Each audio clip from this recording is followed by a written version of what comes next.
So is a flower pot. Can she push a plow? Can she milk a goat? No, she is too delicate. Can she have an intelligent conversation? No, she is silly and foolish. Will she take care of you when you are sick? No, she is spoiled and will only want you to take care of her. So, she is beautiful, so what? Madame Gironny spat on the dirt. She told Anya that he should go to America. Like my son, that's where your future lies, not with Mirror Mankey. But Anya would hear none of that. He was 15, and all he could see was Mira's shoulder beauty. Madame Gironny hated to see Anya so forlorn. Against her better judgment, she agreed to help him. It just so happens my soul gave birth to a little piglet yesterday, he said. There is one little runt whom she won't suckle. You may have him. He would die anyway. Madame Gironny led Anya around the back of her house, where she kept her pigs. Anya took a tiny little piglet, but he didn't see what good it would be.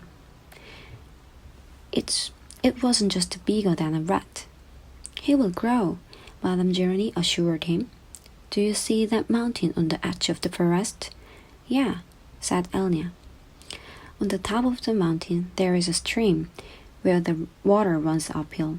You must carry the piglet every day to the top of the mountain and let it drink from the stream.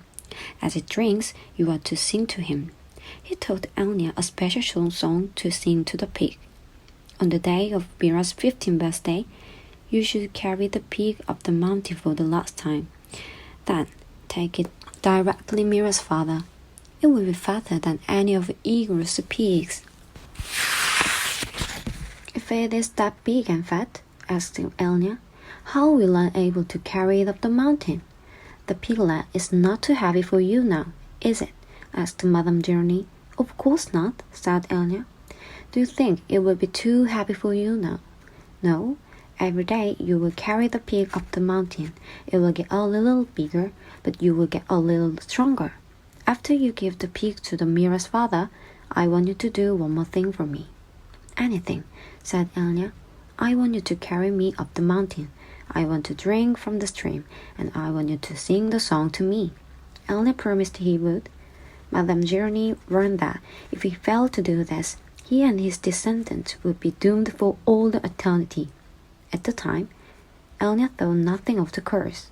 He was just a 15-year-old kid, and eternity didn't seem much longer than a week from Tuesday. Besides, he liked Madame Gironny and would be glad to carry her up the mountain. He would have done it right then and there, but he wasn't yet strong enough. Stanley was still digging. His hole was about 3 feet deep, but only in the center. It sloped upward to the edge. The sun had only just come up from the horizon, but he already could feel its hot rays against his face. As he reached down to pick up his canteen, he felt a sudden rush of dizziness and put his hands on his knees to steady himself. For a moment he was afraid he would throw up, but the moment passed. He drank a last drop of water from the canteen. He had blisters on each one of his fingers and one in the center of each palm. Everyone else's hole was a lot deeper than his. He couldn't actually see their holes, but could tell by the size of their dirt piles. He saw a cloud of dust moving across the wasteland and noticed that the other boys had stopped digging and were watching it too. The dirt cloud moved closer, and he could see that it trailed behind the red pickup truck.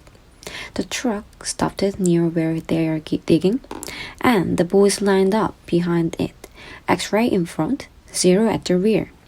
Stanley got in the line behind the Zero. Mr. Saw filled each of his canteen from a tank water in the bed of the pickup. As he took Stanley's canteen from him, he said, "This isn't a Girl Scout, is it?" Stanley raised and lowered one shoulder. Mr. Saw followed Stanley back to his hole to see he was doing. "You better get it," he said, "or else you are going to be digging in the hottest part of the day." He popped some flower seeds into his mouth. deftly removed the shells with his teeth and spat them into Stanley's hole. Every day, Elna carried the little piglet up the mountain and sang to it as it drank from the stream. As the pig grew fatter, Elna grew stronger.